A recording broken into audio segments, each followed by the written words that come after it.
Xin chào mừng toàn thể quý vị và các bạn đã đến với audio cô Xuân Sinh. Ngày hôm nay Xuân xin được gửi đến tiếp tất cả quý vị tập 5 của cuốn truyện Chọc Lầm Xà Vương Lô Măn. Trong tập 4 vừa rồi, chúng ta đã được nghe từ chương thứ 4 đến chương thứ 11. Và trong tập 5 này chúng ta bắt đầu từ chương thứ 12 nha quý vị. Đây là một câu chuyện rất là vui, rất là hài, rất là dễ thương. Xin mời tất cả quý vị cùng lắng nghe. Tập 5. Buổi tối, chờ đám người vô Tú Tình tắm xong hết, cô mới cầm quần áo ngủ cùng khăn mặt chuẩn bị đi tắm. Nhưng ngay tại lúc cô cầm mấy món đồ lên, định đi thì một bóng đen nho nhỏ nhanh chóng phóng tới, rơi xuống trên áo ngủ của cô. Mày muốn làm gì? Tao đi tắm rửa mà. Cô giật mình, sau đó định thần nhìn kỹ, hóa ra là Tiểu Hắc Xà đang ở trên giường, không biết tại sao lại nằm trên áo ngủ, ánh mắt rực sáng nhìn mình. Lý Quả nhấc nó lên, định thả về giường, thì vật nhỏ chưa bao giờ chống cự này, thế nhưng lại cố giãy giụa, cái đuôi nhỏ lắc lắc, thè lưỡi rắn giống như muốn nói cho cô biết mình không thích. Nó vài lần giãy giụa khiến cô suýt chút nữa thì hất văng ra. Bất đắc dĩ đành phải đem nó đặt lên áo ngủ lần nữa. Mày muốn làm gì? Cô không vui nhìn về phía rắn nhỏ hỏi, hoàn toàn không để ý xem nó có nghe hiểu hay không. Ai ngờ cô vừa dứt lời, Tiểu Hắc Xà liền nâng thân dậy, đầu quả dưa hướng về phía phòng tắm không ngừng gật gật, giống như muốn nói cho cô biết nó cũng muốn tắm. Mày muốn tắm?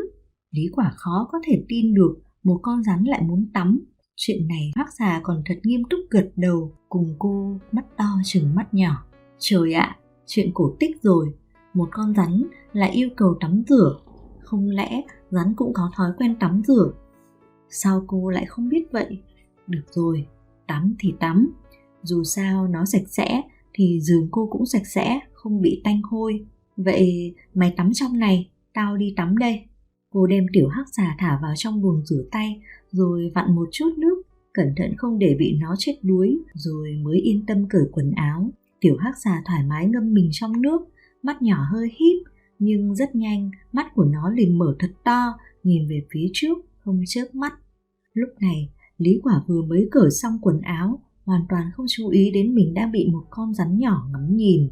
Cô ở trong nước, kỳ cọ từng chút một, đôi lúc còn quay đầu ngó Tiểu Hắc Xà đang ngâm mình trong nước. Mày ngâm mình ở trong nước thì làm sao mà khi kể cọ xong, cô liền tiện tay vớt rắn nhỏ từ trong bồn nước lên, đặt lên tay, rồi kỳ cọ thân thể của nó. Ánh mắt Tiểu Hắc Xà đột nhiên trợn to, không chớp mắt nhìn về phía trước, dường như nó còn liên tục nuốt nước bọt, không dám động đậy, mặc cho cô định đoạt. Lý Quả không để ý đến vẻ yên tĩnh của nó, mà rất nghiêm túc giúp nó tắm rửa, cọ cọ. Cô chợt nhớ ra một vấn đề, liền nhịn không được, đem nó giơ cao, đặt trước mắt mình, nhìn tới nhìn lui. Rắn nhỏ, mày là đực hay cái? Không nghĩ đến, cô rất bất ngờ hỏi một câu như thế. Hóa ra cô đang tìm kiếm cái của nó để phân biệt đực hay cái. Tiểu Hắc Xà nghe xong, thân thể giống như bị điện giật, run nhẹ một cái, nhưng chấn định rất nhanh, mặc cô tùy tiện. Rắn là cùng loại với những con vật khác sao? Chắc là ở chỗ này nhỉ? Lý Quả lẩm bẩm, tay đặt dưới thân nó như bị điện giật, run nhẹ một cái, nhưng chấn định rất nhanh, mặc cô tùy tiện. Rắn là cùng loại với những con vật khác sao? Chắc là ở chỗ này nhỉ? Lý Quả lẩm bẩm, tay đặt dưới thân nó sờ soạn, còn lướt qua đuôi, mặt ghé sát lại, hơi thở phả lên người nó. Tiểu Hắc Xà không nhúc nhích, cảm nhận độ ấm trên tay của cô, cùng với hơi nóng lướt qua thân thể mình, nội tâm không khống chế được, khẽ kích động. À, là chỗ này sao? Bỗng nhiên, Lý Quả phát hiện dưới bụng Tiểu Hắc Xà có một khe nhỏ, cô nhịn không được, lấy ngón tay đâm hỏi. Tiểu Hắc Xà cuối cùng không nhịn nổi, liền quẫy đuôi, tiếp tục giãy mạnh khỏi tay cô, lấy tốc độ cực nhanh, phóng đến ngực cô, vèo một tiếng lập tức nằm sấp trên ngọn núi cao. Mày, rắn hư! Lý Quả bị hành động của nó dọa cho giật nảy mình, nghĩ là nó muốn cắn mình, xong lại phát hiện nó chạy trên, hơn nữa cái miệng nhỏ còn không tử tế đụng vào, lưỡi vẫn đang thè lè ra. Mắt của cô dần đỏ lên, thân rắn lạnh như băng, hơn nữa còn đang trên chỗ kia của mình, chính giữa hồng tâm. Xuống mau! Mặt đỏ bừng, tay chân luống cuống nhấc nó ra khỏi người mình, không biết nên tức giận hay nên khóc, cuối cùng đành phải thả nó vào bên trong buồng. Tiểu hắc xà đang hưởng thụ, song rất nhanh đã bị lôi xuống, liền cực kỳ khó chịu, nhưng rất biết điều, không dám phản kháng, mặc cho cô xử lý. Lý Quả sau khi nhấc nó ra, liền vội vàng xoay người đưa lưng về phía tiểu hắc xà trong bồn, không để nó nhìn thấy cơ thể mình nữa. Cô mơ hồ cảm thấy mình không phải đang đối mặt với một con rắn nhỏ, mà giống như một người đàn ông vậy. Chắc là do mình nghĩ quá nhiều. Rất nhanh liền tắm rửa xong, sau khi mặc quần áo cẩn thận, cô mới dám đối mặt với con rắn nhỏ. Mày sẽ không là đại tiểu tiện trên giường của tao đó chứ? Nếu muốn thì mày phải nói một tiếng đấy. Lúc giúp nó lau khô thân thể, cô chợt nhớ đến chuyện đại sự, vội nói với nó. Xong khiến cô bất ngờ chính là tiểu hắc xà trong tay cô, vậy mà lại gật gật đầu một cái. Lý Quả cảm thấy ngây người, nó vậy mà nghe hiểu được lời mình nói. Có điều này khiến cô rất kinh ngạc. Cô vẫn nghĩ rằng tự mình đàn gảy tai trâu, nhưng nghĩ như là không phải.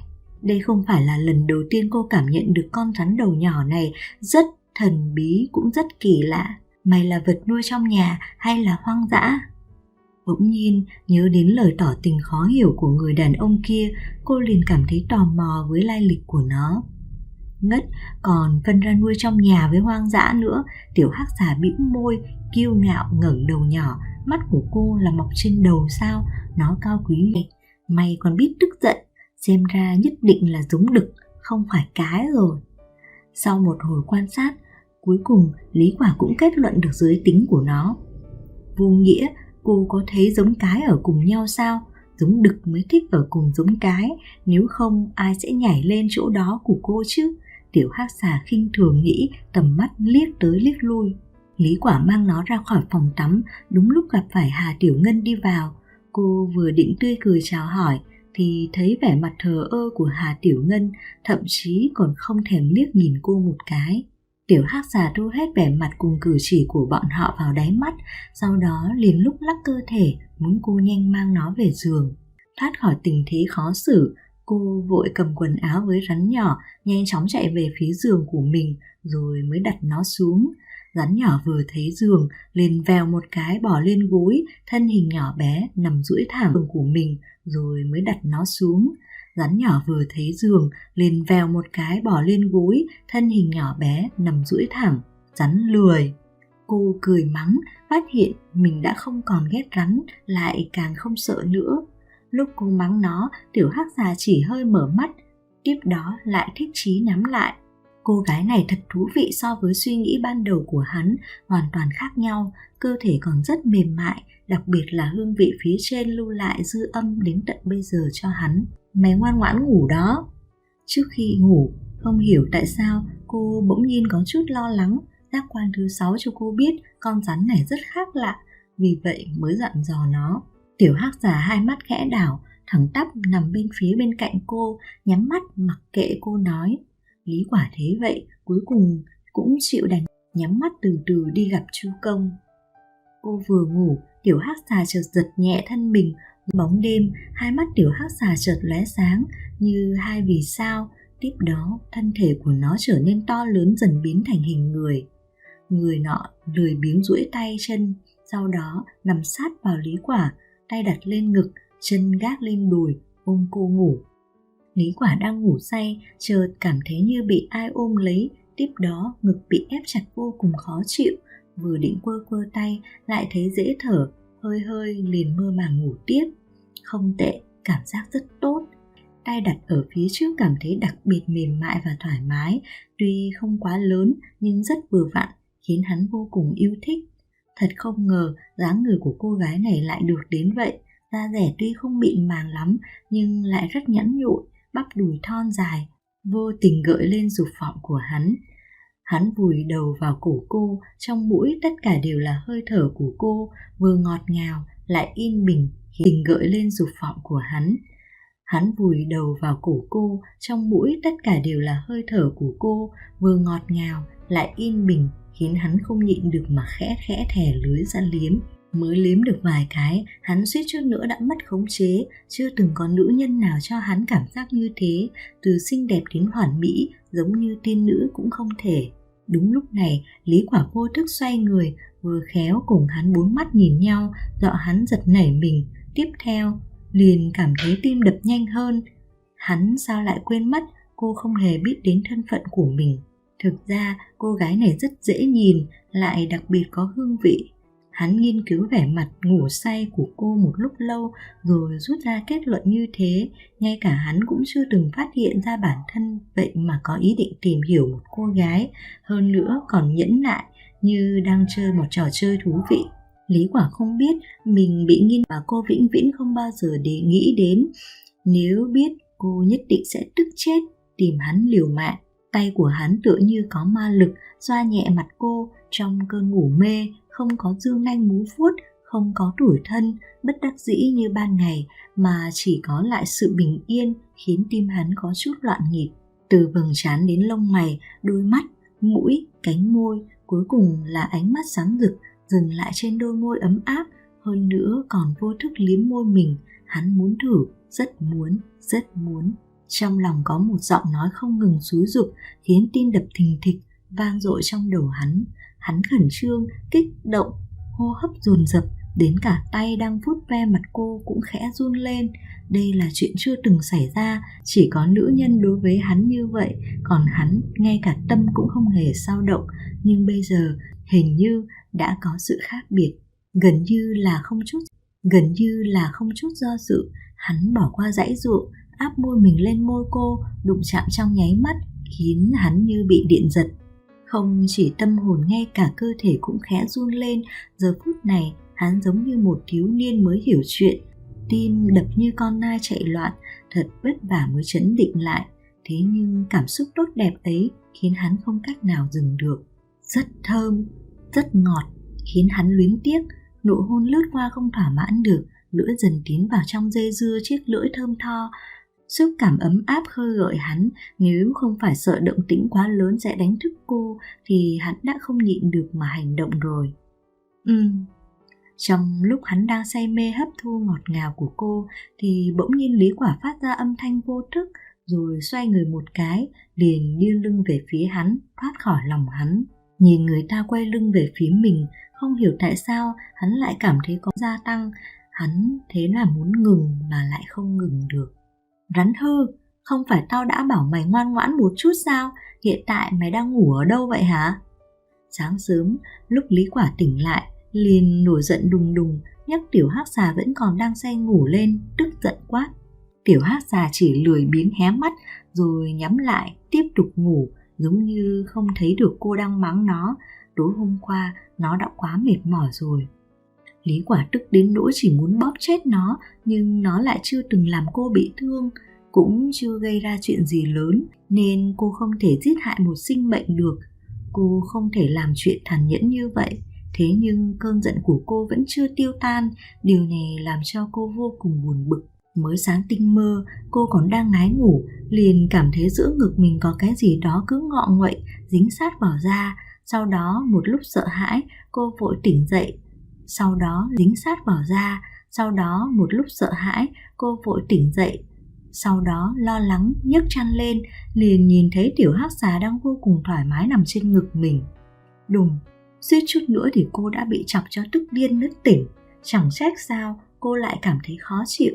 Hóa ra là do con rắn nhỏ kia ngủ cũng không yên, còn bò lên người cô nữa. Cô có thể không tức giận được sao? Vươn tay nhấc nó ra khỏi lồng ngực, cô đưa đến trước mặt mình, rồi mới to tiếng quát nó. 2 ngày nay nó đúng là không ngoan ngoãn chút nào. Mày có nghe tao nói gì không vậy? Thấy nó chẳng có coi mình ra gì, cô liền phát hỏa. Cô hơi tăng thêm lực, nhưng vẫn là có chừng mực. Tiểu Hắc Xà lại từ từ mở mắt ra, hơi giật giật thân nhỏ, rồi lại nghiêng đầu sang một bên, ngủ tiếp. Lý Quả bị hành động này của nó làm cho kinh sợ. Cô nghĩ rằng do mình hơi nặng tay nên con rắn thay chết giả vậy. Cô dựa sát vào nó hỏi, Tất cả hơi thở của cô đều thổi lên thân thể nó. Tiểu hắc xì bỗng nhiên co mình lại, thân thể hơi giật giật một chút, bé đến mức không thể nghe được một tiếng thở dài. Nó chậm rãi mở mắt ra rồi nhìn cô chằm chằm. Còn sống. Lúc cô nhìn thấy ánh sáng trong mắt nó, cô liền thở phào nhẹ nhõm, xong lại không kìm được mà mắng nó. Mày định dọa chết ta? Xà đại gia! Con rắn này rất có cá tính, còn có chút... Cô thật không biết nên nói thế nào. Sắc lang thì cô biết rồi, nhưng rắn háo sắc thì là lần đầu tiên cô gặp đó. Xà đại gia! Tiểu hắc xà nghe xong liền hơi động thân thể. Nó cảm thấy hơi buồn cười. Người khác luôn gọi nó là vương hoặc xà vương, nhưng chưa có ai gọi nó là xà đại gia cả. Cô đúng là thú vị. Tao cảnh cáo mày lần cuối, sau là vương, nhưng chưa có ai gọi nó là xà đại gia cả. Cô đúng là thú vị. Tao cảnh cáo mày lần cuối, sau này không được chui vào người tao nữa, nếu không tao sẽ ném mày đi đó. Một lúc sau, cô mới vươn ngón tay chọc chọc vào thân thể mềm mại của nó, hung ác nói. Tiểu hắc xà không thèm quan tâm đến dáng vẻ nghĩ một đằng nói một nẻo đó của cô. Nó tiếp tục ngẹo đầu qua một bên, ngủ tiếp. Tâm nữ nhân thật ra rất yếu đuối. Lý Quả thấy lời uy hiếp của mình không mấy hiệu quả, liền cảm thấy nó vô cùng bất đắc dĩ, bởi vì rắn nhỏ hoàn toàn mặc kệ cô, chỉ nằm giả chết trên gối. Không phải rắn không thể ở cùng con người sao? Vì sao con rắn này lại thích ở chung với cô chứ? Lại còn không cắn cô nữa, đúng là một con rắn kỳ lạ. Lý Quả, chăm sóc tốt cho lũ rắn của cậu đó, đừng để chúng bò ra cắn người lung tung, đến lúc đó thì đừng trách.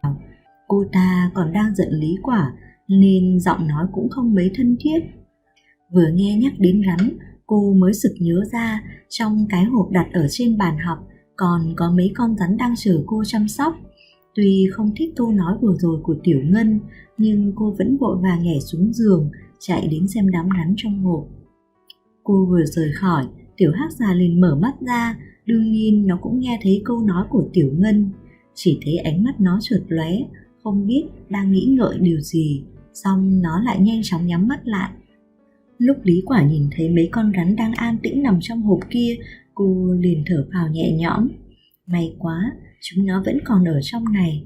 Một con cũng không thiếu, tất cả đều rất ngoan ngoãn. Những con rắn này vừa nhìn thấy Lý Quả liền rất ngoan ngoãn, giống như đang nhìn thấy chủ nhân của mình vậy. Trong mắt chúng còn lờ mờ thấy được một tia kinh sợ. Bọn mày phải ngoan nhé, tao đi lấy thức ăn cho bọn mày. Cô giống như đang nói chuyện với con người. Sau khi dặn dò xong, cô liền khép nắp hộp, thay quần áo, rồi cầm lấy cặp lồng, vội vàng đi ra ngoài. Chỉ một lúc lâu sau, cô đã nhanh chóng chạy về, trong tay có một túi đồ ăn, còn cả nước nữa. Cô cầm bánh bao, xé nhỏ ra, rồi bỏ vào trong hộp. Sau đó còn đổ nước ra nắp, rồi cho vào trong hộp. Quả, chúng nó ăn được những thứ này sao? Vẫn là Lý Lan quan tâm đến cô nhất. Lý Lan thật cẩn thận bước đến gần cô, hỏi ra nghi ngờ của mình. Chị cũng đâu phải là rắn, cũng chưa từng nuôi qua nên không biết. Xòe ra hai tay, Lý Quả thành thật đáp. Dù sao thì cô cũng không thể đi đào sâu cho chúng nó ăn được. Cô không rảnh. Chờ Mạc Nhật Tỳ đến, chị hãy đưa chúng nó cho anh ta mang đi, để ở đây không tiện mà mọi người cũng không thích. Cô đang muốn ám chỉ Hà Tiểu Ngân cùng Vu Tú Tình. Tuy đám rắn này là do hai người kia muốn giữ lại, nhưng giờ đã bỏ bạc rồi. Chị biết rồi. Cô cũng có ý như thế. Hiện giờ tuy bọn chúng rất nghe lời, nhưng ai biết sau này chúng có đột nhiên tấn công bọn họ hay không. Hơn nữa cô cũng không thích rắn, tuy không còn sợ nữa nhưng mà vẫn không thích. Quả, chị đừng buồn nữa, chờ một thời gian nữa là mọi chuyện sẽ tốt thôi. Là em gái, Lý Lan có thể hiểu được tâm tư cùng hoàn cảnh của chị gái mình. Huống chi đây là chuyện không liên quan đến mình, cô lại càng không thể ngăn cản được. Lý Quả bị lời nói của cô làm cho cảm động đến nỗi suýt rơi nước mắt. Bốn người họ đều từ quê lên, đã nhiều năm Là em gái, Lý Lan có thể hiểu được tâm tư cùng hoàn cảnh của chị gái mình. Huống chi đây là chuyện không liên quan đến mình, cô lại càng không thể ngăn cản được. Lý Quả bị lời nói của cô làm cho cảm động đến nỗi suýt rơi nước mắt. 4 người họ đều từ quê lên, đã nhiều năm học cùng nhau như thế, giờ lại vì một người đàn ông mà cãi nhau, khiến cô vô cùng đau lòng. Cảm ơn Lan Lan, cô khẽ nói với Lý Lan. Cô không muốn ai nhìn thấy vẻ yếu ớt của mình. Lý Lan hơi mỉm cười, nếu đổi lại là cô thì cô cũng nhất định sẽ tức giận, giống như Tiểu Ngân và Vô Tú Tình. Nhưng Quả Quả lại là người thân của cô nên sẽ khác. Tiểu Hắc, tao quyết định sẽ trả bọn mày về với chủ. Chủ nhật nhàn rỗi, sau khi đã lấp đầy bụng, cô lại tiếp tục lăn lộn trên giường. Cô vừa lật sách, vừa nói chuyện với Tiểu Hắc già đang nằm giả chết trên đi. Quả Quả. Đột nhiên trong ký túc xá yên tĩnh chợt vang lên giọng nói rõ ràng của Mạc Nhật Tì. Hắn đang đứng trước cửa, tay còn ôm một bó hoa hồng đỏ tươi, đang mỉm cười nhìn cô. Thanh âm của hắn khiến cho 4 người trong phòng đều sững sờ. Trong đó có 2 người tỏ ý không vui, quay đầu nhìn chỗ khác. Chỉ có Lý Lan là bình tĩnh, còn Lý Quả thì đang rất mất hứng. Đầu sỏ gây nên chuyện đã đến rồi. Vương, ngài lại muốn đi đâu vậy? Ngu Cơ biết mình không nên hỏi, nhưng mà ả ta lại không thể quản được tâm cùng miệng của mình. Nhìn thấy Mạc Nhật Kỳ nhanh chóng đi ra ngoài, ả ta không nhịn được bật hỏi. Mạc Nhật Kỳ lạnh lùng liếc nhìn ả ta một cái. Là nữ nhân của hắn thì không nên hỏi, không cần quản nhiều, nếu không thì không cần phải giữ lại nữa. Ngu Cơ kinh sợ nhìn hắn, sợ đến run rẩy. Ả ta hiểu giữ lại nữa. Ngu Cơ kinh sợ nhìn hắn, sợ đến run rẩy. Ả ta hiểu rất rõ tính cách của Xà Vương. Hắn ta ghét nhất là bị nữ nhân hỏi chuyện của mình, càng không thích nữ nhân quản hắn. Hiện tại ả ta đã phạm vào đại kỵ của hắn rồi. Vương, Ngu Cơ sai rồi, cầu xin Vương tha thứ cho Ngu Cơ lần này, nô tỳ không dám có lần sau nữa. Ả ta sợ đến suýt phát khóc, rồi vội vàng dập đầu liên tục nhận lỗi, hy vọng hắn có thể tha thứ cho mình. Mạc Nhật Tỷ lạnh lùng nhìn nữ nhân đang dập đầu cầu xin mình. Hắn chỉ hơi nhếch môi, vẫn không nói lời nào, rồi sau đó xoay người đi ra ngoài. Hắn vừa ly khai, Ngu Cơ giống như được giải thoát, ả mềm người ngã trên mặt đất. Rốt cuộc Vương cũng tha thứ cho ả. Cuối cùng người đàn ông kia cũng xuất hiện rồi. Lý Quả còn tưởng phải đợi anh ta đến mấy ngày nữa cơ. Kinh ngạc qua đi. Hãy mau đem lũ rắn của anh đi đi, tôi không thể nuôi nổi nữa rồi. Cô nhảy xuống giường, cầm lấy cái hộp đưa đến trước mặt anh ta nói. Mạc Nhật thì chỉ nhìn cô, hoàn toàn không thèm liếc đến cái hộp một cái. Trên môi vẫn nở nụ cười. Sau đó, ngoài dự đoán của mọi người, liền gật đầu đồng ý. Được rồi, anh ta đồng ý dễ dàng vậy sao? Lý Quả vốn đã chuẩn bị sẵn rất nhiều lời, thậm chí nếu anh ta còn không mang đi thì cô sẽ chẳng chút do dự mà ném ra ngoài nữa. Thật không ngờ mọi chuyện lại đơn giản như vậy. Lý Quả có chút bất ngờ, nhưng rất nhanh liền khôi phục tinh thần. Cô lập tức nhét cái hộp vào trong lòng anh ta, sau đó liền chạy đi lấy tiền rồi cùng nhét vào trong lòng anh ta luôn. Được rồi, về sau sẽ không ai nợ ai nữa, sau này anh cũng không cần đến đây nữa, chúng tôi không chào đón anh. Cô giống như là vừa hoàn thành xong một sự kiện quan trọng. Anh cũng không cần đến đây nữa, chúng tôi không chào đón anh. Cô giống như là vừa hoàn thành xong một sự kiện quan trọng, vừa vung tay là muốn đuổi người đi luôn. Mạc Nhật Kỳ vẫn giữ nguyên nụ cười dịu dàng, vô cùng tao nhã, chứng tỏ anh ta được giáo dục rất tốt. Anh ta vẫn đứng nguyên đó với bó hoa tươi cùng cái hộp trên tay. Quả Quả, đừng như thế mà. Anh ta nhẹ giọng cầu xin, nụ cười trên mặt đã thu lại, thay vào đó là chút yêu thương. Dáng người cao lớn, lộ vẻ cô đơn, khiến người ta chua xót.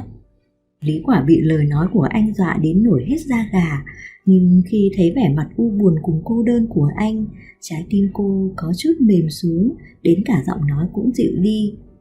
Tôi không thích anh, cho nên anh về sau đừng đến quấy rầy nữa. Quả Quả, em cho tôi một cơ hội đi, tôi sẽ chứng minh cho em xem. Khuôn mặt tuấn tú của Mạc Nhật Kỳ vội vàng nói. Đây là lần đầu tiên hắn theo đuổi một cô gái đó. Loài người vẫn hay dùng cách này để theo đuổi đối phương. Thật sự là quá lãng phí thời gian, lãng phí sức lực mà. Đối với hắn, không muốn cưỡng bức. Lý Quả bị anh ta đeo bám cùng với hai cô bạn cùng phòng đang rất tức giận. Nhìn đến khiến cô cảm thấy hơi khó chịu cùng khổ sở. Tôi cảnh cáo anh đừng bám theo tôi nữa. Mau cầm rắn của anh, đi mau đi. Cô chưa bao giờ bị người bám giết như vậy nên không hề có kinh nghiệm. Thế nhưng bị người mình không thích ép buộc như thế khiến cô vô cùng khó chịu. Tình yêu vốn là một chuyện rất vui vẻ và phấn khích, nhưng hiện tại cô lại không có tí vui vẻ nào. Hiện tại Mạc Nhật Tì đã chơi đùa đến nghiện. Hắn cảm thấy cô gái này rất thú vị, lại thêm vẻ mặt ghen tị của ba người kia nữa khiến hắn vô cùng vui vẻ. Vậy hắn có thể bỏ được sao? Quả, xem đi, hoa hồng tượng trưng cho trái tim tôi. Không biết hắn học được ở chiêu này ở đâu. Đột nhiên hắn chợt nhớ ra mình còn đang ôm một bó hoa to. Hắn lập tức dâng bó hoa đến trước mặt cô, mặt dày nói. Bó hồng rực rỡ xinh đẹp chắn ngang tầm mắt khiến Lý Quả bối rối. Quả, đừng giận nữa, tôi sẽ giải thích rõ với các cô ấy, có được không? Mạc Nhật Tì lập tức nhét bó hoa vào trong tay cô, sau đó liền đi về phía Hà Tiểu Ngân và Vô Tú Tình. Lúc này Lý Quả bị ép ôm bó hoa, đang trợn to mắt há mồm, nhìn Mạc Nhật Tì đi về phía hai người kia. Không hiểu sao trong lòng lại có chút chờ mong. Rất xin lỗi, tôi thật lòng thích Quả, không phải cố ý muốn tổn thương hai bạn, mong các bạn tha thứ cho chúng tôi. Mạc Nhật Tì bày ra vẻ mặt thành khẩn, nhã nhặn. Ngân xoay đầu sang phía khác, vờ như không thấy. Vô Tú Tình liếc Lý Quả một cái, lại nhìn Hà Tiểu Ngân, rồi mới mỉm cười khách sáo. Chuyện của hai người không liên quan đến chúng tôi, nên không cần phải tha thứ.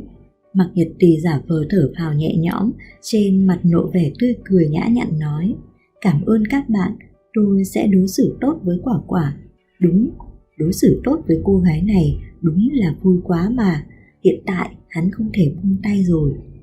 Đối xử tốt với mình. Lý Quả nghe xong mặt mày nóng lên, không được tự nhiên. Với vài ba câu nói, anh ta liền quyết định hết tất cả sao? Cô có liên quan gì đến anh ta sao? Tôi và anh, không thể là không thể. Tôi cũng không cần anh đối xử tốt với tôi. Cô lập tức nhảy ra, giọng kích động hét lên. Người đàn ông này nhã nhặn như vậy, nhưng sao vẫn khiến cô cảm thấy rất gian tà. Nụ cười của Mạc Nhật Tì, ông này nhã nhặn như vậy, nhưng sao vẫn khiến cô cảm thấy rất gian tà. Nụ cười của Mạc Nhật Tì lập tức biến mất, có chút đau lòng, bước đến gần cô, trầm giọng nói. Quả, đừng như vậy mà. Em đối xử với bọn chúng tốt như vậy, giống như mẹ chúng vậy. Sao em lại đối xử như thế với tôi? Đối xử tốt với rắn, giống như mẹ chúng. Lý Quả bị ví như vậy, tức giận đến mức không biết nên cười hay nên khóc. Anh ta nghĩ rằng cô bằng lòng mà. Cô là bị bắt ép, bị ép buộc, bị cưỡng ép đó. Có trời mới biết lúc trước cô sợ rắn bao nhiêu, chán ghét chúng bao nhiêu. Nếu không phải vì bạn thân thì cô đã sớm chạy mất dép rồi. Dừng lại, anh không cần nói nghe xuôi tai như vậy. Tôi ghét rắn, vì chúng nó mà tôi rất khổ sở. Tôi cũng không có cái sở thích nuôi rắn, cũng không có hứng thú với người nuôi rắn như anh. Bắt đầu từ hôm nay, anh đừng đến nữa. Cô khẽ cắn môi, nói ra suy nghĩ thật sự của mình. Cô không bao giờ thay đổi vì một người.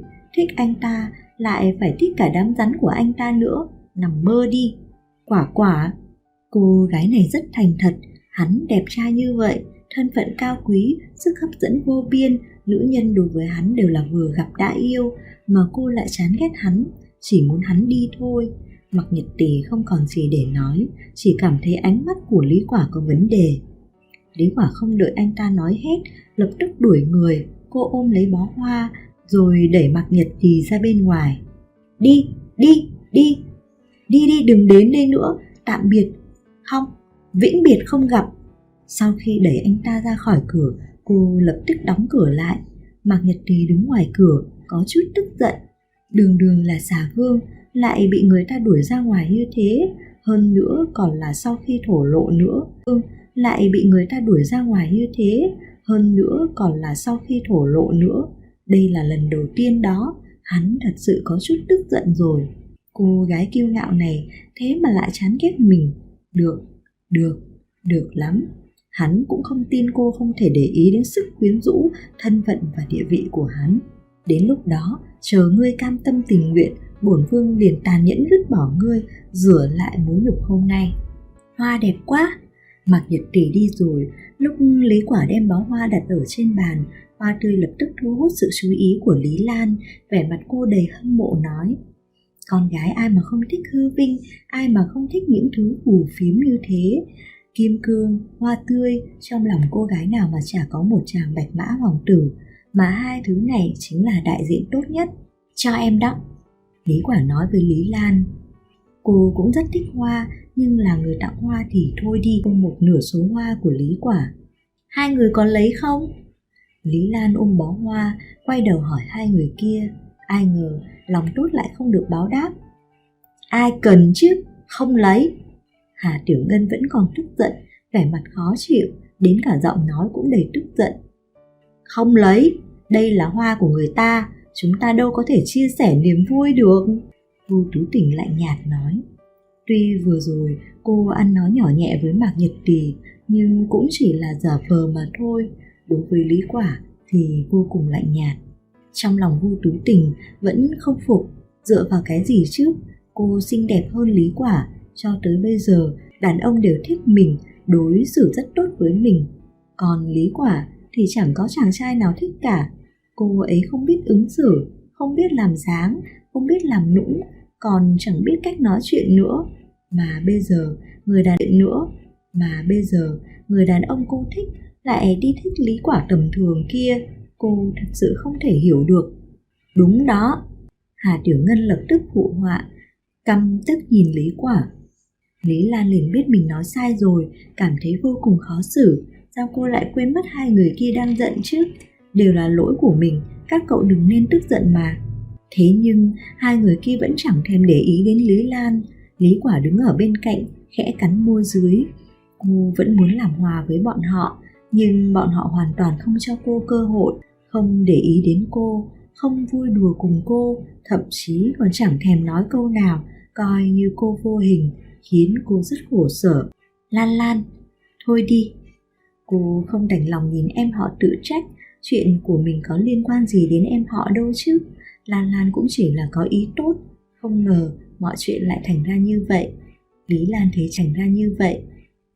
thấy chị an ủi mình, liền thở phào một hơi, gật đầu, vỗ nhẹ tay Lý Quả, nhỏ giọng nói, đừng buồn, rồi sẽ qua thôi.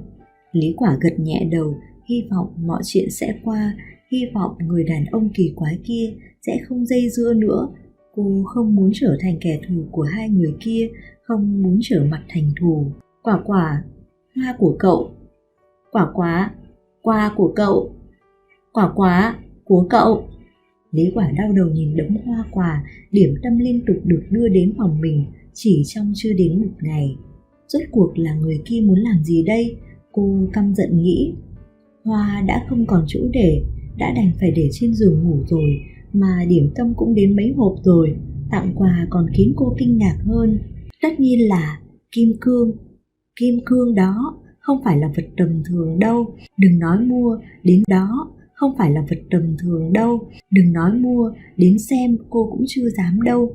Lý Quả trợn mắt, nhìn chiếc nhẫn kim cương to đùng kia, không dám nghĩ xem nó nặng bao nhiêu carat. Viên kim cương kia khiến cho Hà Tiểu Ngân và Vô Tú Tỉnh ghen tị đến đỏ mắt, càng thêm khó chịu ra mặt với Lý Quả. Sự đố kỵ thường thể hiện qua các câu nói lạnh nhạt. Đã sớm muốn quyến rũ người ta rồi, chắc là đã nhìn ra ngay từ đầu, không ngờ lòng dạ lại sâu như vậy. Vô Tú Tỉnh không thể nào bình tĩnh được, những người thích cô cũng không thể vung tay tặng một viên kim cương lớn như thế. Vừa nhìn Mạc Nhật Tỷ đã biết không phải là người bình thường rồi. Người ta đã ra tay trước rồi, lúc đó đi tìm rắn, không biết có dùng quỷ kế gì để quyến rũ người ta hay không. Đúng là biết người, biết mặt mà không biết lòng. Mình không có. Rốt cuộc cô cũng bị lời nói của bọn họ chọc cho tức giận. Gặp nguy hiểm cũng chưa từng bỏ lại bọn họ. Thế nhưng hiện tại chỉ vì một người đàn ông mà bọn họ lại chỉ trích mình, tim cô dần lạnh lẽo rồi. Có hay không thì trong lòng cậu rõ nhất. Hà Tiểu Ngân bỏ lại những lời này rồi dứt khoát kéo Vu Tú Tình ra khỏi phòng. Nhìn bọn họ rời đi, Lý Quả liền cười khổ. Nhìn thấy những thứ sặc sỡ này, cô cảm thấy vô cùng mệt mỏi. Mày nói xem, tao nên làm gì bây giờ? Cô mệt mỏi ngồi xuống giường, nhìn Tiểu Hắc Xà đang nằm trên gối, lẩm bẩm. Mặc Nhật Tì đi rồi, cô mới phát hiện mình đã quên không trả lại Tiểu Hắc Xà, đành phải để nó lại rồi trả sau. Tiểu Hắc Xà vẫy vẫy đuôi, đem tất cả thu vào trong mắt. Những cô gái như thế, hắn đã thấy nhiều rồi, thế nhưng cứ để cho Lý Quả biết đi, lợi ích trước mắt sẽ chẳng bao giờ có bạn bè giống như hiện tại vậy. Cô đúng là điên rồi, ích trước mắt sẽ chẳng bao giờ có bạn bè giống như hiện tại vậy. Cô đúng là điên rồi, lại đi hỏi ý kiến của một con rắn nhỏ. Xem ra cô thật sự bị rơi vào bế tắc rồi. Cô khẽ thở dài, rối rắm nghĩ. Nhưng ngày hôm sau, thời thế xoay vần, mọi chuyện còn vượt qua cả suy nghĩ của Lý Quả, làm cho trái tim cô càng thêm băng giá. Lý Quả, nghe nói cô ta cướp bạn trai của bạn thân. Không ngờ cô ta còn có tố chất làm hồ ly tinh nữa. Kẻ thứ ba mà. Lý Quả à, xuất sắc đó. Đúng là người thâm tàng bất lộ à. Thật không nhìn ra mà, còn tưởng cô ta rất lương thiện nữa chứ. Thật đúng là đồ mặt dày mà. Nhóm người Vu Tú Tình đối xử tốt với cô ta như thế, vậy mà còn cướp bạn trai của người ta nữa. Lòng người thật khó đoán mà. Ngày thứ hai, kể từ lúc cô bắt đầu xuất hiện, những âm thanh như vậy vẫn không ngừng truyền chất vấn cô, dáng vẻ như đang bênh vực kẻ yếu. Không nói cũng biết, những nam sinh này đều là những người theo đuổi Vu Tú Tình. Lý Quả trợn mắt, cô thật không ngờ mọi chuyện lại trở nên như thế. Mọi người đều chỉ trỏ sau lưng cô, họ cũng không thèm kiêng kỵ, tất cả đều khinh bỉ cô. Tôi không có. Cô vô lực phản bác, nhưng lời nói vô lực như thế nên chẳng ai tin tưởng cô cả. Chỉ có Lý Lan vẫn là bạn tốt với cô, nhưng vẫn không có cách nào giúp đỡ. Thôi, sau này sự thật sẽ rõ ràng thôi. Lý Quả chỉ im lặng ôm Tiểu Hắc Xà. Hiện tại cô mới phát hiện ra con người so với rắn độc còn máu lạnh hơn. Loại cảm giác này thật sự khó chịu, rất đau lòng. Chị không sao. Hít một hơi thật sâu, đè xuống tất cả lửa giận trong lòng. Cô bình tĩnh nói. Lý Lan gật đầu, ngoại trừ lo lắng thì cô cũng là hết cách. May là sắp tới nhiều thời gian để ở cùng với nhau. Điều này làm cho Lý Quả cảm thấy có chút hy vọng. Sau này cô sẽ rời xa bọn họ, chắc là sẽ chẳng bao giờ gặp lại nữa. Lý Quả, cô quá vô liêm sỉ rồi. Đột nhiên, cửa phòng bị đẩy ra, đám người Vu Tú Tình và Hà Tiểu Ngân vội vàng xông đến trước mặt cô, tức giận quát. Vô liêm sỉ. Cô đứng lên, khó hiểu nhìn bọn họ. Cô lại làm cái gì để cho hai người bạn thân nhất của mình tức giận? Vẻ mặt vô tội của Lý Quả lại chọc giận đám người Vu Tú Tình. Bọn họ tức giận đẩy cô một cái. Cô còn không biết xấu hổ mà giả vờ vô tội, dùng rắn dọa bọn tôi, dùng rắn dọa bọn họ. Cô đâu có, đây là chuyện gì vậy? Cô có chút khó hiểu, vì thế không nhịn được mà quát lên. Tôi không có, thật sự không có. Cô không có, chứ cô ra thì còn ai nữa? Cô không sợ rắn, lại còn ngủ cùng chúng, chứ cô ra thì còn ai nữa? Cô không sợ rắn, lại còn ngủ cùng chúng nữa. Không phải là cô thì mới là lạ. Hà Tiểu Ngân chỉ vào Lý Quả, quả quyết là Lý Quả làm. Những người khác cũng cùng hùa theo, đã sớm thấy Tiểu Hắc Xà trên tay Lý Quả, càng thêm chắc chắn là Lý Quả làm. Lý Quả vô cùng oán giận. Cô ở cùng với rắn thì làm sao? Phạm pháp sao? Không được sao? Tôi không hề lấy rắn dọa các cậu, ngoại trừ con Hắc Xà này ra thì tôi không còn con nào khác. Tuy rất tức giận, nhưng cô vẫn cố gắng giải thích, không muốn mọi chuyện quá căng thẳng.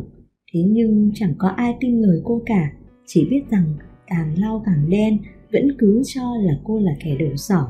Lý Quả, cô cứ chờ ở đó. Vu Tú Tình hung dữ chừng cô, bỏ lại lời cảnh cáo, rồi mang theo người bỏ đi. Bọn họ vừa đi, Lý Quả liền không chịu nổi nữa, ngã ngồi xuống giường, toàn thân run rẩy. Sao lại gặp phải chuyện như vậy chứ? Quả. Lý Lan đứng một bên, không dám xen miệng vào, Cho đến khi bọn họ rời đi, cô mới dám lên tiếng. Chị không sao. Lý Quả thẫn thờ nói, càng nghĩ càng khó chịu, chỉ muốn gào khóc thật to để phát tiết khổ sở trong lòng. Lý Lan trầm mặc, sau đó đi ra khỏi phòng, chỉ để lại một mình Lý Quả. Trong phòng trống rỗng, ngoại trừ Lý Quả vẫn còn ngồi đờ đẫn, chỉ có một con tiểu hắc xà đang nằm an tĩnh trong lòng cô. Tuy vẫn lười nhác như cũ, nhưng đôi mắt nhỏ vẫn chú ý đến từng hành động của cô. Đột nhiên, tiểu hắc xà cảm thấy thân mình hơi lạnh, rồi ẩm ướt mang theo hơi ấm. Nó mới phát hiện, hóa ra là Lý Quả đang khóc. Cô chỉ im lặng rơi lệ, những giọt lệ mang đến cảm giác vô lực. Lý Quả không hề muốn yếu đuối như thế, không hề muốn khóc, nhưng vẫn chẳng có thể dừng lại được. Cô mang đến cảm giác vô lực. Lý Quả không hề muốn yếu đuối như thế, không hề muốn khóc, nhưng vẫn chẳng có thể dừng lại được. Cô biết từ nay về sau, tình bạn không còn, sẽ chỉ là người xa lạ mà thôi. Tất cả đều bị hủy trong tay một người đàn ông nuôi rắn. Đây là báo ứng sao? Trong lúc thương tâm, cô chợt nhớ tới lần nấu cơm dã ngoại cách đây không lâu. Tuy cô không hề có liên quan đến con rắn bị đánh chết kia, nhưng cô cảm thấy từ đó đến nay rắn liền xuất hiện trong toàn bộ cuộc sống của mình, phá đi cuộc đời của mình. Tiểu hắc xà nghe thấy, hai mắt liền sáng lên, dường như đang nở một nụ cười thần bí. Hóa ra hận một người còn có thể hận đến mức này. Lý Quả chỉ im lặng nhìn ga giường ướt sũng của mình, trong lòng không biết là nên vui hay nên buồn. Sau khi tan học, Lý Quả về phòng, liền phát hiện giường của mình bị người ta hắt nước lên. Lý Quả hít vào thở ra mấy lần, cố ngượng cười, an ủi Lý Lan. Chị không sao, rất khỏe, em không cần lo cho chị. Lý Lan khẽ gật đầu, cô thật chẳng giúp được gì, mà nếu có giúp thì chính mình sẽ bị liên lụy. Tiểu hắc xà nhìn sắc mặt trắng bệch của Lý Quả, mắt thấy toàn bộ mọi chuyện, nhưng nó cũng chưa từng có ý nghĩ ngăn cản. Hơn nữa, mấy người phụ nữ kia còn muốn ném nó xuống đất. Song dưới ánh nhìn lạnh lùng đầy nguy hiểm của nó, bọn họ chỉ hắt nước lên thôi, không dám làm gì thêm nữa. Tiểu Hắc, mày không bị thương chứ? Sau khi bình ổn lại lửa giận trong lòng, Lý Quả vội hỏi. Cô rất lo lắng cho tiểu hắc xà, sợ bọn họ đem lửa chút giận lên nó cũng là một sinh mệnh, không phải là đồ vật. Tiểu hắc xà thè lưỡi rồi lắc lắc cái đầu quả dưa nhỏ. Nhìn dáng vẻ tràn trề sức sống của tiểu hắc xà, Lý Quả cũng an lòng. Ít ra tiểu hắc xà thè lưỡi rồi lắc lắc cái đầu quả dưa nhỏ. Nhìn dáng vẻ tràn trề sức sống của tiểu hắc xà, Lý Quả cũng an lòng. Ít ra là bọn họ cũng không dám làm nó bị thương, còn những cái khác cô vẫn có thể chịu được. Xin lỗi nhé, đêm nay sợ là chúng ta không có chỗ ngủ rồi. Cô nhìn cái giường ướt một cái, bất đắc dĩ cười khổ nói.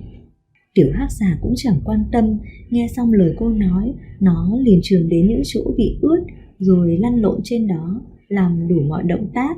Thật đáng yêu.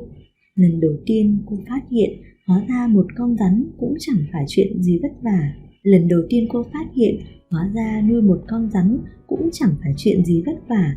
Hóa ra rắn còn tốt hơn nhiều so với người. Ít nhất thì nó còn chọc cho mình vui vẻ, lại có thể làm bạn mình nữa. Tiểu hắc xà nghe cô khen, bất chợt chui tọt vào trong chăn ẩm ướt nhìn cô. Ha ha. Lý Quả bị bộ dáng lén lút của nó chọc cho bật cười, lập tức quên mọi đau thương, cười vui vẻ. Tiểu hắc xà thấy cô bật cười, liền chui ra khỏi chăn, trườn đến trước mặt cô, sau đó cúi đầu thè lưỡi nhỏ, khẽ liếm tay cô. Cảm ơn mày. Cô có chút cảm động, có chút đau lòng. Cô đặt nó lên lòng bàn tay, rồi dịu dàng vuốt ve đầu nó, khẽ nói, mặc kệ nó có hiểu hay không. Sắc giả, mới khen mày có vài câu, đối với mày tốt một chút, mày liền quên mất mình họ gì rồi hả? Lý Quả mơ mơ màng màng tỉnh lại, liền phát hiện trên ngực mình có cái gì đó. Vừa xốc áo lên, đã thấy tiểu hắc xà nằm trên đó rồi, đầu còn gối lên đỉnh núi của mình nữa. Lý Quả đỏ mặt, lập tức nhấc nó lên, ném lên trên gối, thở phì phò thấp giọng mắng. Bây giờ còn nhỏ đã giống sắc lang như thế này, sau này lớn lên ném lên trên gối mềm, liền thầm thở dài trong lòng. Lại không có chỗ tốt rồi, bên đó còn thoải mái gấp mấy trăm lần chỗ này, đúng là không lỡ rời khỏi mà. Còn có lần sau, tao sẽ cắt cái ấy của mày cho mày biến thành thái giám luôn. Thấy nó không chịu hối cải, Lý Quả tức đến nỗi nói năng lung tung. Cô hoàn toàn quên mất sao lại có thể dễ dàng tìm thấy cái kia của rắn. Khả năng trở thành thái giám là cực kỳ nhỏ. Quả nhiên, Tiểu Hắc giả vờ như không nghe thấy lời đe dọa của cô, vẫn tiếp tục lăn ra ngủ, khiến cô hết cách với mình. Lý Quả thấy thế, đành phải nằm xuống tiếp tục ngủ, thật cẩn thận, tránh đi chỗ ẩm ướt, cuộn tròn người lại, ngủ vô cùng khó chịu. Thật sự là hết cách, cô cũng chỉ có một cái chăn, mai đành phải phơi nắng rồi. Tiểu Hắc xà híp mắt nhìn dáng vẻ chật vật của Lý Quả, trong lòng có chút căm tức. Cô chỉ biết bắt nạt người khác, còn người ta thì không được. Sáng sớm hôm sau, trong phòng yên tĩnh, liền loạn hết cả lên, vô cùng ầm ĩ. Ai da, sao chân của tôi lại ướt thế này? Hà Tiểu Ngân bị cảm giác ẩm ướt đánh thức, vội sờ chân của mình, kinh ngạc phát hiện ra chân của mình không hiểu vì sao lại ướt. Ngay sau đó, Vô Tú Tình cũng kêu lên, của mình cũng vậy. Chỉ có Lý Lan là bình yên vô sự, không xảy ra bất cứ chuyện gì. Là cô làm đúng không? Hà Tiểu Ngân tức giận hỏi.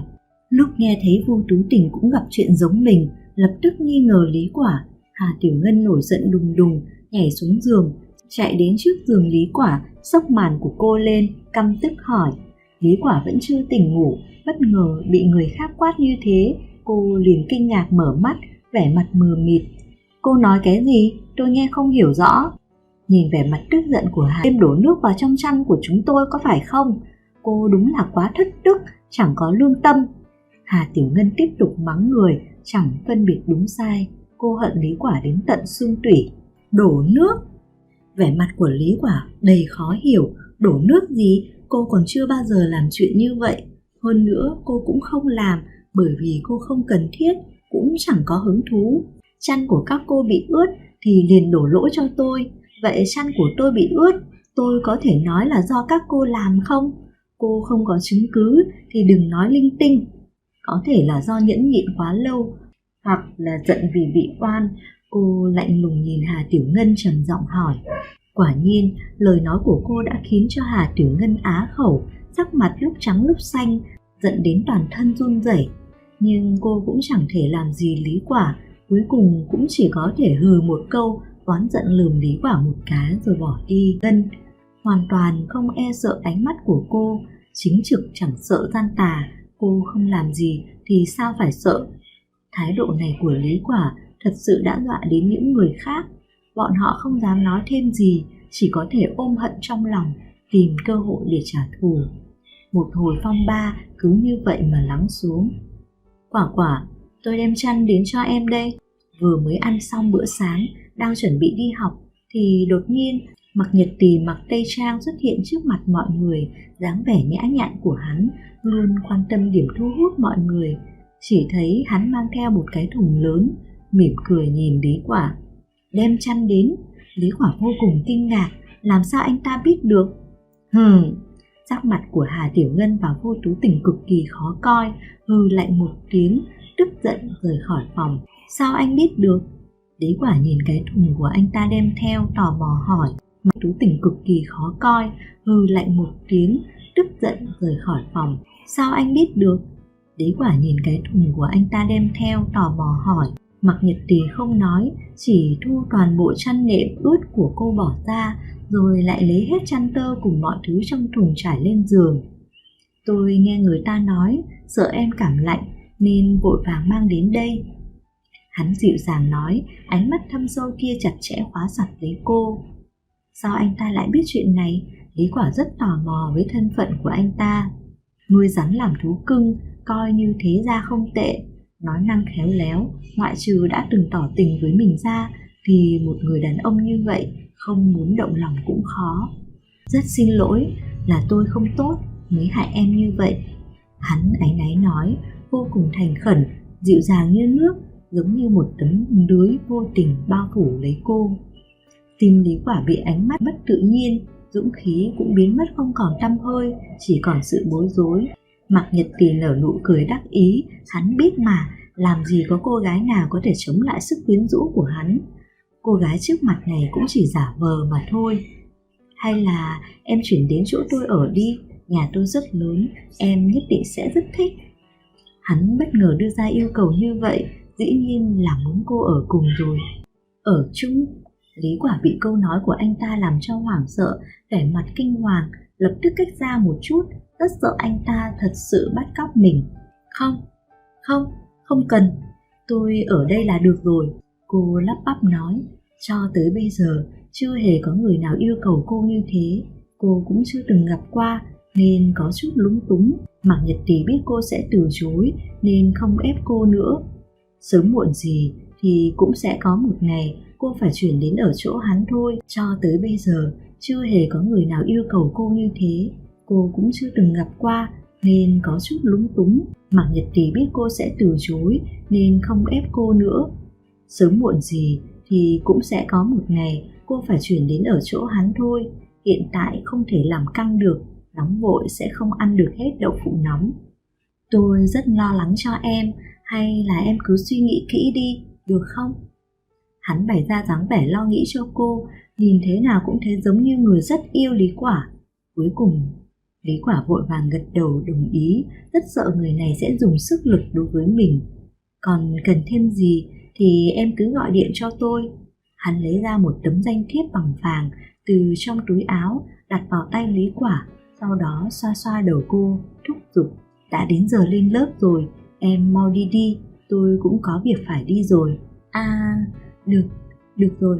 Lý mắt vừa đố kỵ, lại vừa hâm mộ chiếu thẳng tới.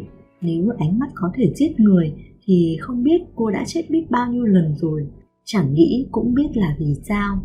Lý Quả, cô đừng có mà kiêu ngạo, sẽ bị báo ứng đó. Về đến phòng, Hà Tiểu Ngân lại nhìn thấy Lý Quả, oán hận mắng. Cô vô cùng ghen tị với đồ trên giường của Lý Quả.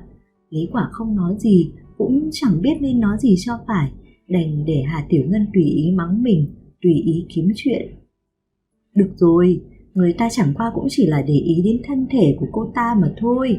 Kẻ có tiền, có thiếu gì đâu, dùng xong thì sẽ bỏ thôi. Hiện giờ cậu nhìn thấy cô ta cười, chỉ vài ngày sau sẽ thấy cô ta khóc mà, không có đắc ý được lâu đâu. Vu Tú Tỉnh độc ác nói, ám chỉ Lý Quả sẽ không có kết quả tốt. Trầm mặc, cuối cùng cô vẫn lựa chọn trầm mặc. Nếu cứ quả sẽ không có kết quả tốt. Trầm mặc, cuối cùng cô vẫn lựa chọn trầm mặc. Nếu cứ tiếp tục ầm ĩ thì sẽ chẳng được gì cả. Có lẽ mấy người đó ồn ào thêm vài ngày nữa sẽ cảm thấy chán thôi. Cô vừa mới đem cái chăn tơ mới tinh kia thu lại, chuẩn bị đi thì chợt phát hiện ra, không biết từ lúc nào Mạc Nhật Tý đã đứng ở bên cạnh mình, trong tay còn cầm theo một cái thùng giống như cái thùng ban sáng. Hắn thấy cô đang kinh ngạc nhìn mình, liền không nhịn được cười dịu dàng. Hắn đặt thùng trong tay xuống, thản nhiên nói: Tôi sợ em còn thiếu đồ nên vội đem tới cho em. Hắn thu hết tất cả mọi chuyện vào trong mắt. Tuy chuyện này là do hắn cố ý gây ra, nhưng hắn vẫn muốn nhìn xem cô gái này có thể làm được những gì, có thể kiên trì được bao lâu. Lý Quả vô cùng xấu hổ, thật không ngờ lại bị Mạc Nhật Tý bắt gặp. Cô xấu hổ ôm chăn. Rốt cuộc đây là lần ta cũng không đáng ghét đến vậy. Cô hơi mỉm cười. Cảm ơn anh, đợi tôi có tiền tôi sẽ trả lại tiền chăn cho anh. Cô thấy được hai tấm chăn tơ này là đồ tốt. Ít nhất là cô chưa từng thấy ai dùng chăn tốt như thế, vừa mềm mại lại thoải mái. Đúng là chưa từng thấy qua. Quả, em lại khách sáo rồi. Tôi thích em, chỉ muốn làm vài chuyện cho người mình thích mà thôi. Chẳng lẽ em còn so đo với tôi nữa sao? Mạc Nhật Tý thâm tình nói, giống như cô là bảo vật vậy. Mặt Lý Quả đỏ bừng, tim đập như hưu chạy, đầu óc trống rỗng, không biết lên trả lời như thế nào. Thế nhưng cô tỉnh lại rất nhanh, bởi vì có một vài ánh mắt hung dữ đang nhìn mình. Chẳng cần nhìn cô cũng biết là ai. Anh là anh, tôi là tôi, không thể vô duyên vô cớ nhận đồ của người khác được. Tiền tôi nhất định trả cho anh. Cô kiên định nói, không phải là vì những ánh mắt làm không phải là vì những ánh mắt làm tổn thương người khác kia, mà vì đó là nguyên tắc của cô. Cô không thể nhận bừa đồ của người khác. Mạc Nhật Tý chăm chú nhìn cô, lại phát hiện bản thân cô vẫn đôi chút không hiểu được cô gái nhỏ này. Ai mà chẳng vui vẻ khi nhận được đồ tốt, ai mà chẳng muốn nhận được thêm có nhiều thứ nữa từ hắn. Cô dường như có chút khác biệt. Phải rồi, tôi suýt chút nữa thì quên, cái này trả lại cho anh. Nói đến đây, Lý Quả đột nhiên nhớ đến nhẫn kim cương mà Nhật tỷ tặng, lập tức lục túi lấy ra đưa cho anh. Những đồ điểm tâm kia bởi vì không để được lâu nên tôi đã ăn rồi, cảm ơn anh. Những thứ đắt tiền như vậy tôi không thể nhận được. Quả, tôi đã cho đi cái gì thì sẽ không nhận lại. Mạc Nhật Tỷ hoàn toàn không để viên kim cương vào trong mắt. Đối với viên kim cương đã đến 10 carat kia, hắn chẳng thèm để vào trong mắt, đặt ở Mạc Nhật Kỳ, kiên định nói: quá quý giá, tôi thật sự không thể nhận, anh mau cầm đi, mất thì không tốt đâu. Kể từ lúc cầm viên kim cương này, cô liền lo lắng suốt ngày đêm. Có ngốc đến đâu, cô cũng biết giá trị của viên kim cương, huống chi là một viên lớn như thế, chắc chắn là rất nhiều tiền. Có bán cô đi cũng không được một viên đâu. Mạc Nhật Tỷ thấy cô rất kiên quyết, vẻ mặt của hắn cũng không còn nhã nhặn nữa, thay vào đó là nét mặt nghiêm túc khó gặp. Hắn nhìn cô chằm chằm, bình thản hỏi: em thật sự không cần? Lý Quả dứt khoát gật đầu, cô không cần những thứ không thuộc về mình. Được rồi. Sau khi Mạc Nhật Tỷ bất ngờ nói một tiếng được rồi, liền không chút do dự ném viên kim cương trong tay ra ngoài cửa sổ, không hề lưu luyến, giống như tiện tay ném một viên đá vậy. Yên lặng. Anh ta điên rồi, đó là kim cương chứ không phải là viên đá đâu. Tiền nhiều đến nỗi đốt ngoài cửa sổ, không hề lưu luyến, giống như tiện tay ném một viên đá vậy. Yên lặng. Anh ta điên rồi, đó là kim cương chứ không phải là viên đá đâu. Tiền nhiều đến nỗi đốt muỗi à, hay là nghĩ đó là giấy bản? Lý Quả có chút ngây ngẩn, trợn mắt há mồm nhìn anh ta, sau đó lập tức phản ứng, nhanh chóng vọt tới cửa sổ. Lúc cô nhìn thấy hồ nước phía dưới nổi lên bọt khí, cô liền biết viên kim cương kia đã rơi mất rồi. Không chỉ có Lý Quả, ngay cả đám người Vu Tú Tình đang đứng một bên đỏ mắt ghen tị cũng chẳng nhịn được mà chạy đến cửa sổ. Không thể tin được một viên kim cương vô giá như thế mà cứ thế ném đi. Hoàng đế chưa vội, thái giám đã gấp rồi. Cô nhìn viên kim cương rơi xuống, lập tức xoay người kéo Mạc Nhật Tỷ đang đứng yên tại chỗ thúc giục. Ai ngờ Mạc Nhật Tỷ hoàn toàn không quan tâm, vẫn đứng bình thản. Thấy dáng vẻ sốt ruột của Lý Quả, hắn chỉ nhàn nhạt nói: tôi đã cho đi thì nhàm chán vậy sao? Bắt ép cũng không ép đến mức đó. Lý Quả cảm thấy rất tức giận. Kẻ có tiền vẫn là kẻ có tiền, nhưng cô thì không. Dù sao thì tôi đã trả lại cho anh rồi, muốn làm gì tùy anh. Ai sợ ai chứ, dù sao cô cũng không nhận. Anh ta thích làm gì thì làm, cô chẳng muốn xen vào. Vì sao cô phải sốt ruột chứ? Mò được chưa? Trong buổi tối nay, câu cô nghe thấy nhiều nhất chính là câu này. Sau khi đám người Vu Tú Tình truyền tin ra ngoài, tất cả trường đều xôn xao.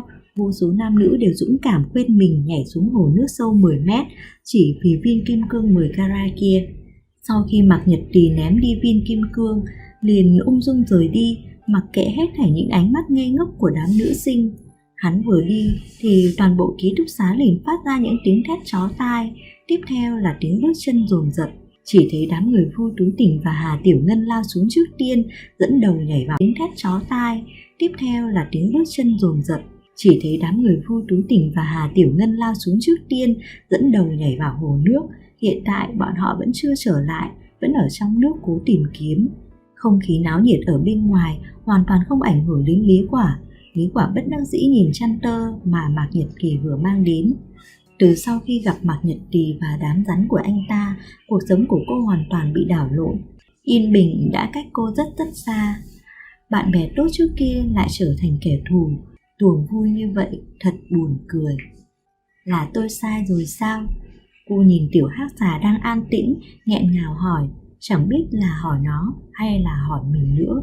Tiểu hắc xà duỗi thẳng mình nằm trên gối đầu, chợt nghe thấy lời cô nói, liền quay đầu nhìn, vừa thấy nó liền kinh ngạc phát hiện Lý Quả đang rơi lệ. Nó lắc lắc đầu, sau đó chợt cuộn thân lại, co thấm hết nước mắt của cô, giống như lau hết nước mắt vì cô. Thế nhưng hành động của nó lại càng làm cô thêm đau lòng, nước mắt không ngừng rơi, không thể kiềm chế được. Tiểu hắc xà thấy thế, lập tức kề sát mặt cô, cảm nhận những giọt nước mắt chua xót và ấm nóng. Một lúc lâu sau, cô mới bình tĩnh lại rồi ngừng khóc. Lúc này cô mới xấu hổ kéo tiểu hắc xà trên mặt mình ra. Rắn nhỏ, tuy mày không phải là người nhưng còn tốt hơn rất nhiều so với người. Cảm ơn mày. Cô vừa lấy tay lau nước mắt vừa cảm động nói. Tiểu hắc xà nhìn cô rồi gật gật đầu, sau đó lại rời mắt qua ngực